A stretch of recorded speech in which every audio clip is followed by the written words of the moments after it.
Welcome to Alex R. Kennedy. Principal Patrick Savori, thank you for having us today. I always know it's a challenge to do this in a school when you are here trying to run school and make sure kids are learning and also hosting a press conference. So thank you for having us.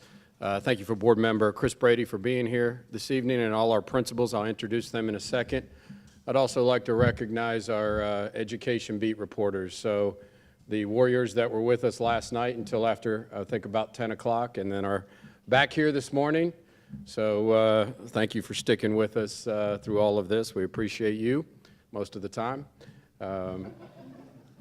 Thank you, thank you to our cabinet members and those that were at the board meeting last night. Everybody knows we did a lot of work and got a lot done last night and are right back at it this morning. I think it says a lot about the team and what we're doing. I want to acknowledge our principals that were here. We had any number of principals we could have chosen to join us to highlight some of the work and just a sample of our principals that are doing great work that were able to join us today. So we'll start with Brandy Corbin, Fairdale High School, who drove back from Nashville to be with us today. So thank you, Brandy, and we'll introduce them all. Stand up for us, and then we'll applaud at the end. Denise Franklin Williams with Carithers Middle School. Jody Zeller, Westport Middle School. Shalonda Foster, Western Middle School. Ryan McCoy, Englehart Elementary School. Tom Peterson, Hazelwood Elementary School. Faith Stroud, Frost 6th Grade Academy. And then once again, Patrick Savori here at Alex R. Kennedy. So thank you to all our principals for being here. We appreciate you and the work that you have done with your students. Thank you very much, and we will have a couple of them to talk about some of the work and how they moved some of their scores in a positive way over the past year. So first of all, I want to say this. In the past, I know at JCPS what we have done when test scores have been released is really dig through the data and really just talk about those positives and highlight those and talk about those. But we're really looking to go beyond that at this time. I mean, I think we all are very well aware of what we are looking for here in JCPS is systemic change and sustained change, and not necessarily just looking for a few data points that we could say are positives. We do want to highlight those today. There is by no means do I want to step up here and not highlight some of the growth areas and some of the positive things that have been done. But we are definitely looking for something different in JCPS, which is systemic change from an entire district level and improvement from an entire district level, and sustained, which means over several years, not just necessarily 1 year of highlight, which is sometimes very challenging to do across this country.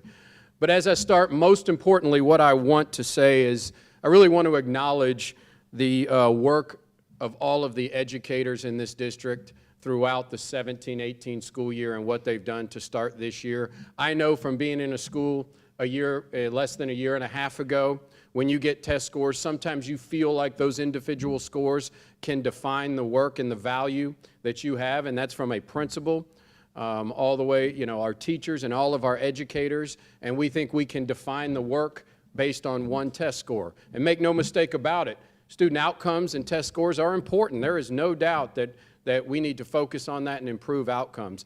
But the value of the work of our educators should not be defined by one test score. I have been in schools where I know after test scores it can seem like a party at times, and it can seem like a funeral at certain times. And we do not want that. I know how hard our educators are working in every school and how dedicated they are to the success, and I want to thank each and every one of them. We have 17,000 employees in this district, and I have seen very closely the commitment and the passion of the educators across this district. We have to do some systemic work and make some important changes to see these outcomes, and a lot of them are from the district level, but schools across this city, educators, teachers, principals, classified staff are working their tails off to help our students become successful, and I want to thank them for that work. And whatever the scores are at your individual schools, do not devalue the work that you did throughout the 17-18 school year. But as I said, as a district, we are looking for that sustained and systemic change in order to improve outcomes. And this is especially true for some of our most at-risk populations that have been documented, well documented throughout the past couple years about reducing achievement gaps and disproportionality in these at-risk student groups and many of our underserved student groups, making changes systemically so that we can do that. Everybody knows, it's well documented, that the transition that this district faced last year from the acting superintendent to the lengthy superintendent search and interview process to the audit process throughout the course of the year, the many things that we had to change around compliance. Many of you covered all of those items that we continue to work on around compliance. The development of new initiatives, the bringing together of a brand new team. All of these things happened last year, development of the backpack, training of teachers, racial equity policy. I could go on and on. All of these things happened throughout the course of the last year. So I knew it was going to be difficult really around this systemic change throughout our district with accountability. The best part, though, is I'm confident now that we have the systems in place, that we are laying the foundation for great work that is to come. And I believe in the years to come, and especially in a large district, the accountability movement is not an overnight or easy thing. But I truly believe as year by year we will stand up here and be able to celebrate the great changes that are in store from this systemic work that we are beginning to do and the foundation that we are laying. But I do want to highlight some of the good stuff that I think our schools have done, and a lot of it is done by great leadership throughout our schools and great teachers. I'm proud that we have a significant reduction in novice readers throughout this district. We want to focus on proficiency, there is no doubt, but we also want to focus on reduction in novice. So we had 101 schools reduce their percentage of novice readers in this district, and I think that is something to celebrate. I think we had impressive growth data at our elementary school level, and I will compliment our new accountability model as it regards to growth.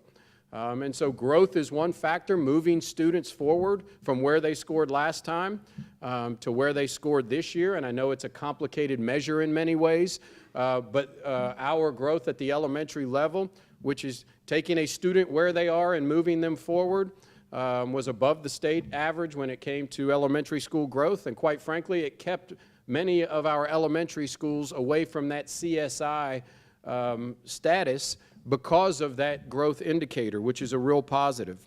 Our middle schools were something to celebrate this time around. So we had the highest middle school reading and social studies proficiency rate in the 7 years of this most recent accountability model that has just ended.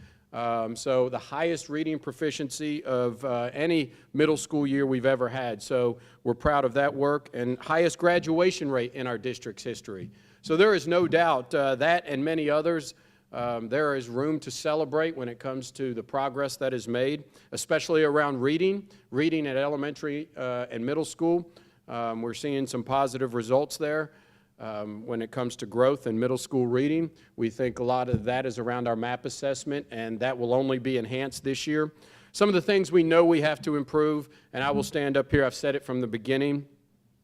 I know we have significant work to address proficiency in reading and math across this district at every level. We are not getting enough kids proficient in reading and math. That has been a focus for us in our new backpack of success skills. We've talked about it for the better part of a year now, that we are really working on that proficiency in reading and math, and especially in concern with the achievement gap. And we will make movement on that, and we will stand up here in years to come and celebrate how our proficiency rates in reading and math are moving forward, and continued reduction in novice. We also know math proficiency is one that we continue to work on. We are changing the curriculum, the supports provided to schools, the intensity around our math curriculum to ensure that we are successful. And then transition-ready data for high schools, and really all schools. If you followed us, you know our backpack of success skills is focused on transition ready at every level. The state measure is at the high school level when they graduate. Our Academies of Louisville initiative, I am confident, is going to transform that number around transition readiness. But there is no doubt we have movement to make on ensuring that every student where we are graduating the highest number of students, we also have to make sure every one of those students is transition ready. I know there was a lot of discussion around CSI and TSI schools. So those schools that once were identified as priority or focus schools are now considered CSI or TSI. So yes, we do have 3 more schools than we had. We went from 18 to 21. We were at 18 priority schools. Now we have 21 CSI schools. So we know that, and we have work to do. But we also, when the state increased the number of schools that were going to be identified from 24 to 51, we obviously had serious concern that that number would be much greater. Last year, we had 75% of the priority schools in this district. Did you get that, Kevin? Last year, we had 75%, so we dropped 35% in the state's CSI schools. So we went from 75% to 40%. So we acknowledge, without a doubt, we don't want to go up in those 3 schools, but we are proud that that percentage has dropped. Also with TSI schools, those schools that used to be focus, we were 19% of the schools of the state's focus schools. Now we're 15% of the state's TSI schools. So we have work to do. There is no doubt about it. We have a number of schools who need supports. In the past, as many of you know, we have not had supports around what were our priority schools. We have a brand new model around our accelerated improvement schools. So all of our CSI schools and those that are close are going to have significant supports. We plan through the Office of Accelerated Improvement and Dr. Myers and Dr. Horton's oversight and supports to greatly reduce and even eliminate those schools. And we did have some questions because of how we would identify our accelerated improvement schools. So all of our CSI schools, all 21, will be considered our level 3 schools. And those schools, as you know, will receive these intensive supports. But in our new model, we also have level 2 schools. We will identify 15 to 20 additional level 2 schools that will be under the accelerated improvement school umbrella and receive the same supports that level 3 and CSI schools did. So if you followed along with our most recent edition of the JCTA, Jefferson County Board of Education contract, you know we now have incentives. We now have supports for schools in that contract and teachers.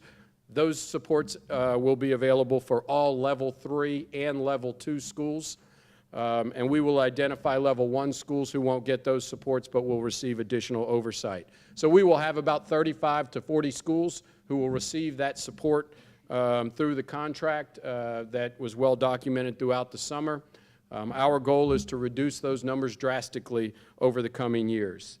So as I conclude, before I introduce some of our principals, I know the work ahead of us is substantial.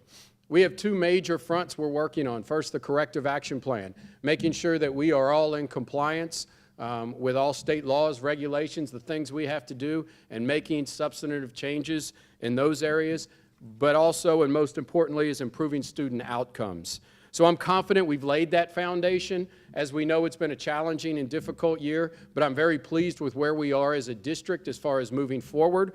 We have challenges ahead of us, significant work ahead of us. But I know in future years, with this foundation, we are going to see sustained and systemic improvement. So I'm very excited where we are, proud of some of the progress, acknowledge the work we have to do, but I know that we are headed in the right direction.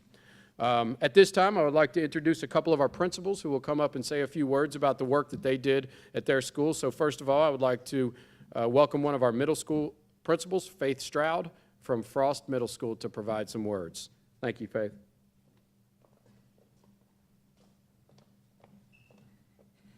Good morning. First, I want to say I'm excited, not for me, but for my staff. When I took over Frost Middle School in 2014 in the spring, Frost was in the bottom 2% of the state. For as long as I know, Frost has always been in the bottom of the state for years. And this is the first time as a staff we've been able to celebrate that legitimately, based upon our hard work and effort, we are no longer what would have been in the past a priority school, or now called a CSI school. And to be able to come into a school and to embed hope. One of the first things that I noticed when I took over Frost, and that where we need support in the community from our parents, is to embed hope into our scholars and to help them know that they can do all things.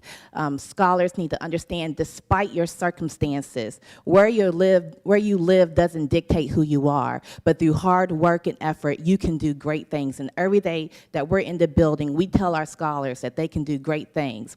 In closing the achievement gap, you have to understand, to close the achievement gap, you have to provide access and close the opportunity gap. One of the first things I did as principal was become one of the first one-to-one Google Chromebook schools in the district, really providing access to technology and resources on a daily basis is one of our key things that helped us close the achievement gap. And we're not through. We understand that every day we must engage our scholars at high levels, at rigorous levels. And one of the main things that we do that is actually part of the work now with the district JCPS Backpack of Success Skills is the fact that we reach our scholars through comprehensive interdisciplinary units throughout the year, where we pose an essential question. We get our scholars critically thinking.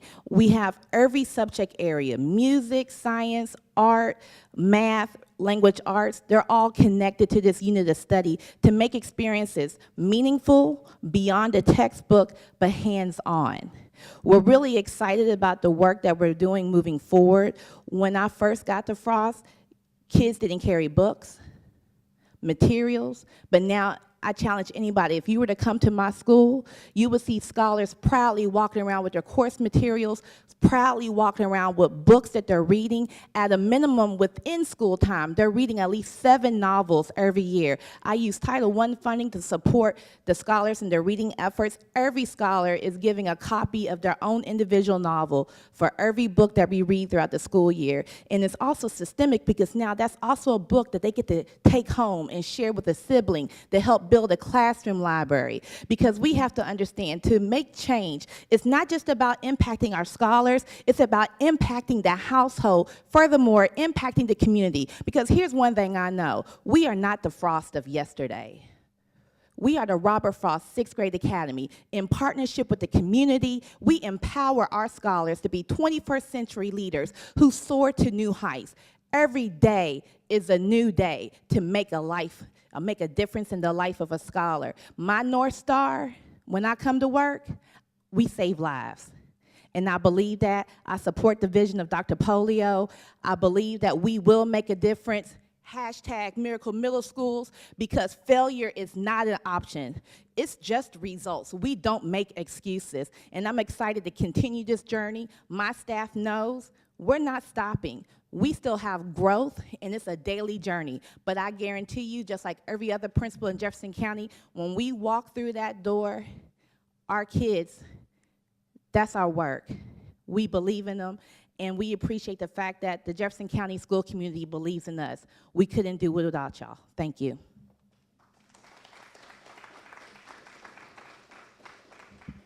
Thank you, Faith. We appreciate it. Now I'd like to bring up Patrick Savory, the principal here at Alex R. Kennedy. Yeah, good luck after that. Now, I do have to come on up here. This guy here, many, many years ago, actually played basketball at Eastern Kentucky University, where I was the coach, and then was my assistant basketball coach at Wagner High School many, many years ago. So very proud of him now that he's a successful principal. So thank you, Patrick. It's all yours. Thank you, Faith. I'll try to hold up my end of the bargain here. First of all, welcome to Alex Kennedy Elementary. I know a lot of maybe your first visit back to Alex Kennedy since the conversion from Kennedy Metro Middle School. So with that, I was more than happy to accept the opportunity to host here to let us show off the new Alex Kennedy Elementary to get away from the Kennedy Metro Middle School mindset. With that, just to kind of continue it, I still face in the community, a lot of people still refer to this as an alternative school. So we're still rebranding in the community that we are no longer an alternative school. We are a real rising traditional elementary school. With that, getting back to our approach last year, Kind of one of the pillars, again, this year was climate and culture. We have prided ourselves the last 3 years of climate and culture in this building. We really don't have when community members, assistant soups come in, they ask, tell us about your school. I just use the word surreal. Until you're in here and feel the excitement and the belonging of staff and students and parents, anywhere from early childhood all the way up to 5th grade. We welcome, we're inviting, we want everybody in here to feel that sense of community, and climate and culture is our #1 go. Going into our K-Prep last year, I took a completely different approach. It was more of a laid-back approach. We did more motivational along the way. We didn't have any pep rallies, any themes, because I wanted our students just to take it as, it's just another assessment. And you know what? I'm going to show what I know. No pressure, no crazy circus acts. Bottom line is, we're going to prove I'm going to do my best, and I'm going to show everybody this is who I am. So relationships was really, really key. Growth across all areas, but had huge growth in math. I know the Courier pointed that out this morning. And a lot of it goes back to, I think, 3 years of stability now with our students. We use an Engage New York curriculum, which is difficult for students, which is difficult for teachers, which is difficult for parents to truly understand the concept of Engage New York. But with our students being involved in it, and parents being involved in it, and teachers receiving excessive PD in it, it's really starting to take shape of where we are a true Fidelity K-5 Engage New York curriculum. And I think it's only going to continue to show great improvement. To go back to our math and reading, MAP. We have an intentional focus with our MAP results to correlate with our enrichment and interventions, Tier 2 and Tier 3. But last year we had a major focus on improving Tier 1 instruction based on our MAP results. Bottom line is, the more kids you have in interventions means your Tier 1 instruction is not very solid. So we own that. We took pride in that. We knew we had to strengthen our Tier 1 instruction. Then with that, we could truly identify what kids were struggling with, and then we were able to offer those Tier 2, Tier 3 instructions. So with math, reading, especially with Fidelity, we looked at our MAP results, and we strengthened our Tier 1 instruction first, and then we went down to Tier 2 and Tier 3 to get those states. Living into our motto of every child matters. Here at Alex Kennedy, we are a smaller school. We are a smaller K-5 elementary school in Jefferson County. With that, when it comes to, as we're here talking about K-Prep, every child does matter. When you're only testing, last year we tested 100 3rd, 4th, and 5th grade students. When you only have 100 students testing, every child matters. That result matters. But with that, it matters more to us, so we were able to show growth and give those students the enrichment and interventions that they needed. Also, I do want to point out, if you're not familiar with Alex Kennedy, we are the first non-magnet STEAM school here in Jefferson County. We have a full-time STEAM teacher that teaches across all contents. We have a new program this year called STEAM Fusion, where our STEAM teacher is pushing into regular ELA, math, science, social studies, and adding that STEAM fusion element to get those deeper learning backpack skills. We had it in our STEAM lab, but with the new backpack of success skills, we knew we had to stretch it across all contents. So with that, we were able to have a full-time STEAM teacher that is doing not only STEAM lab time, but also STEAM fusion to give us that deeper learning backpack of success skills to go on. Thank you.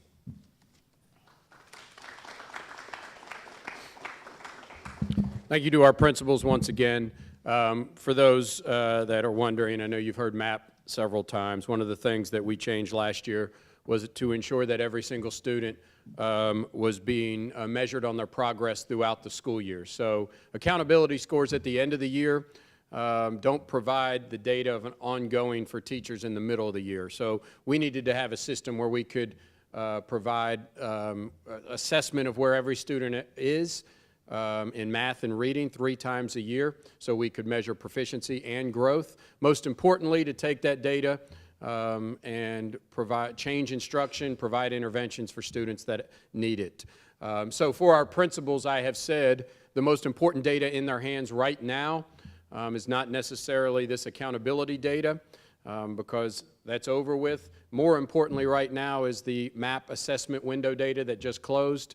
And by the end of this week, we will have assessed over 90,000 JCPS students in math and reading for progress. We will assess them again in 14 weeks to make sure that we are making the appropriate progress in proficiency and growth, and then once again at the end of the year. And that's the difference when principals take those plans, make adjustments, provide interventions for students. You heard both principals refer to that on an ongoing basis. When we do that systemically, we see progress along the way, and then ensuring that every student at the end of the year is transition ready, whatever step that next step is. And then our plan is next summer, for those that are not, to provide that enriching and engaging summer experience to move us closer. So long way to go, but we believe the foundation is there. Excited about the future for JCPS. I'll take any questions you have at this time. Go ahead. There's going to be people who will wake up and they'll read this report, they'll see the reports on it, and also see that last night this district passed nearly $2 billion budget, but yet there's 21 schools that aren't getting it done. What would be your message to those people that are concerned that that's $2 billion of tax money and some schools? Well, I would disagree with your assessment of the schools not getting it done. I would say more that we need to provide better supports for those schools, which we plan to do. I think if you dug into that data as well, the budget was $1.7 billion, but I also believe that there was I know there was other districts around the country that are our size were highlighted in that presentation that showed that our budget is right in line with each and every one of those districts, and in sometimes even smaller than some of those districts based on student population. However, that does not say that we are not holding ourselves accountable for moving schools, restructuring this district, providing a new Office of Accelerated Improvement, providing incentives for teachers to be at those schools, ensuring that only teachers that are at those schools want to be at those schools, having boots on the ground all the time to make sure the systems are in place, which are things that were not happening. So I'm confident that in the future we will step up here and see a reduction in those amount of schools.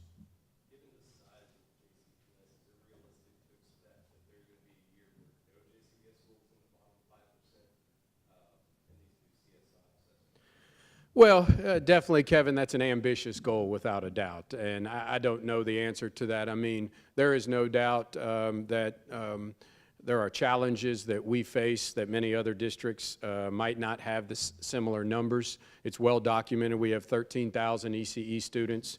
We have 6,000 English language learners. We have 6,000 homeless students. And so those are all challenges that we have to face as a district. 2/3 of our students are free or reduced lunch. So those are all challenges that we have to face as a district. Once again, those are not excuses, are not something that I'm saying that we can't overcome those challenges. I think every educator here would say that we're willing to take that on, and every single child deserves a great education, no matter what school they go to, what zip code they live in, what teacher they have, what program they have. So there's no doubt that's an ambitious goal, but it is our goal that there would be no CSI schools in this district. Our board has dedicated a great deal of funds to support these, what were priority and now CSI, and without a doubt, we work every day for that goal in mind.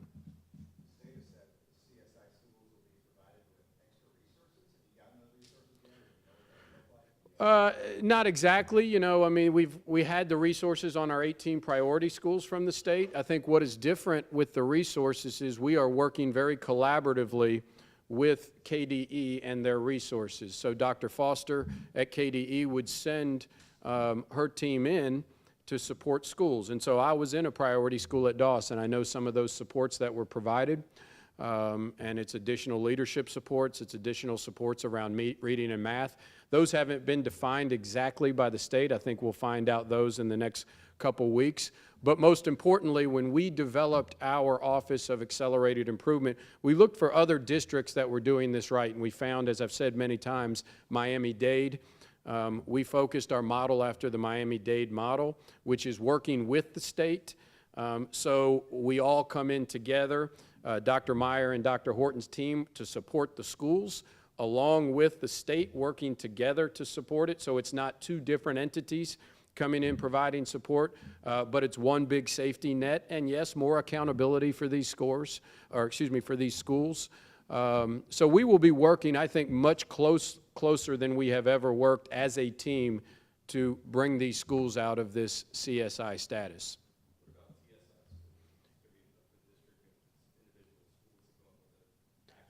So TSI schools, you know, many years there have been what's called focus schools, which is not exactly the same model, but I think a very similar process, which is there might be one or more subgroups within the schools that are not scoring. There is a gap there and not achieving well. So it's important for those schools to identify that work. Many of those schools will be in our level 1. I told you about level 3 and 2, which is increased financial support, teacher support programs. Level 1 will be just more of the oversight and develop a plan. So we will monitor those schools. They'll have to develop a plan specifically for that subgroup. We will be in the schools to make sure they're moving forward on that work, and we will provide some support to help them. But clearly, keeping an eye on TSI is important, as new regulation says that 3 years of TSI would move a school into CSI. But I know there's, I don't have that exact number, but I know there's over 400 in the state right now, I believe, that are TSI. So there's a lot of work to be done around that.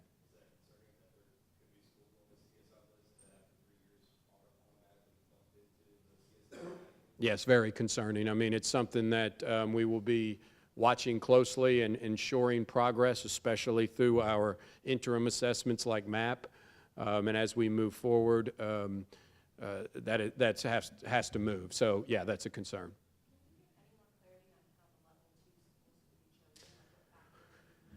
Sure, we're going to do it collaboratively. We, with KDE, we will have JCTA at the table with that. So KDE will be a part of that, the team that has been there.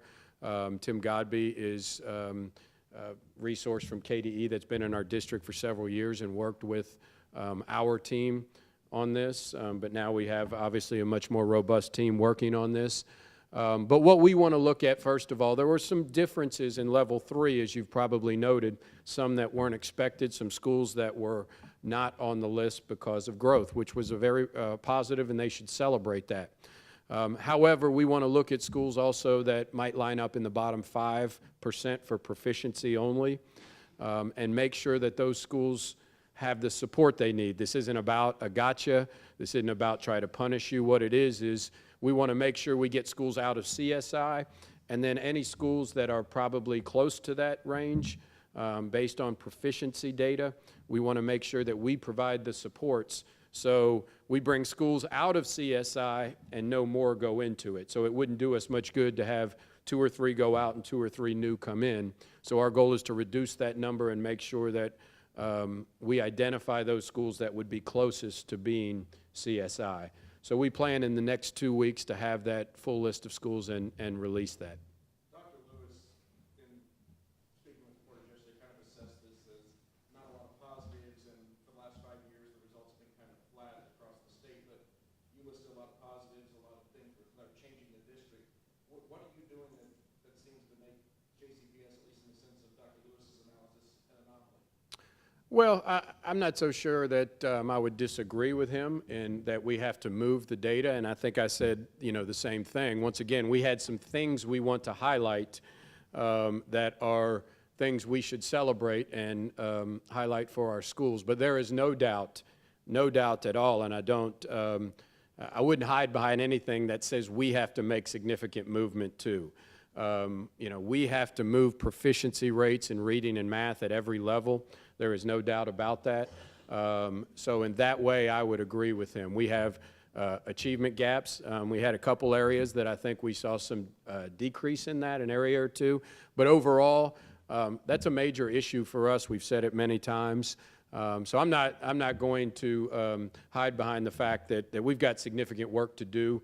The team we've put together, the systems we've put in place, and I'll say this, we've put a lot on principals in schools this year, more than have ever been put on principals in schools around the work that has to be done, the accountability that has to be there, the oversight, the compliance work. There is a new level of stress and intensity at schools that I don't think has existed in this district before. Having said that, I think principals have embraced it, schools have embraced it, and said we are ready to take this on. So without a doubt, I expect to see major change and improvement and growth, just like Dr. Lewis, I know, does statewide, but we expect and will see it in JCPS in the near future.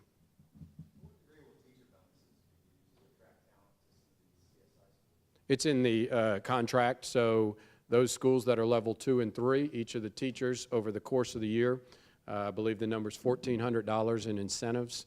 So that will begin as soon as we identify the schools. They will receive it. I'm sorry, I forgot the exact number. Do we have the exact number of the teacher incentive in the contract?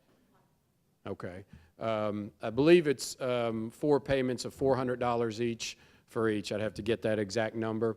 Then at the end of the year, there's an $1,000 bonus for teachers to transfer, experienced teachers to transfer in to schools. We have 5 additional days of paid training for teachers throughout the summer that work in level 2 and 3 schools, and then several other incentives for them to be there. So that will be implemented immediately. Our board was committed to that. That was about a $4 million dedicated amount of money in order to attract teachers and retain teachers to those schools. So should be beginning right around the 1st of November for those schools and teachers that have been identified as level 2 and 3. Is there a timetable in place for getting plans in the level 2 and 3 schools for improving the numbers, obviously ahead of next year's testing? But do you have milestones that you're trying to reach? Well, it's already happening right now. I mean, we've not been waiting for this. We have anticipated those schools that have been level 2 and 3. And so what I want to highlight again is, yes, level 3 are CSI schools. Our level 2, for our purposes, are no different. Level 2 and 3 are no different as far as the support we need to give them and the incentives that they get. So Dr. Meyer and his team have been implementing since he came on the job in late July. We've anticipated what we felt those schools would be, many of them priority in the past, and we've had intense plans put in place. So it's happening now. Obviously, that will ramp up with new data and what we see, but most importantly, it'll be around the MAP data and what we see for kids sitting in the desks right now. But those plans are in place to get them moving already. Dr. Polio, were you at all surprised when looking at the graduation rates versus the actual percentage of students who were ready for the workforce or college? Well, no. I mean, I have, as you know, been in high school for a decade, and really high schools for 2 decades, but as a principal for 10 years. And I know the challenges. Several years ago, 2 years ago, there were multiple opportunities for students to show that college readiness number. So as of 2 years ago, you had the ACT and also the Compass assessment provided by ACT.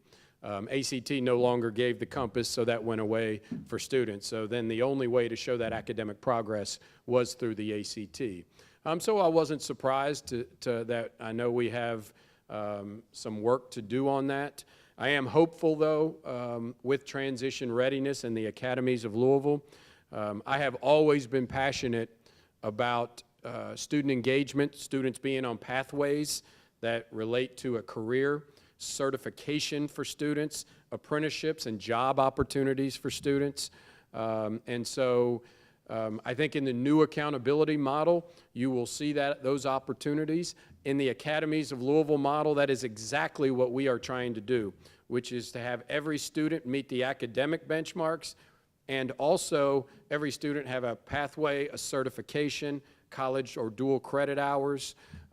So I think we have built a system that is on the right track for that. I remember several years ago, or 2 years ago, when Senate Bill 1 was passed, I was a part of some of the input with some legislators on the way I felt transition readiness should be calculated. And there is no doubt I felt certification, apprenticeships, impactful job experiences with a pathway should be a part of that. So I believe we're going to see great progress as a result of our Academies of Louisville initiative.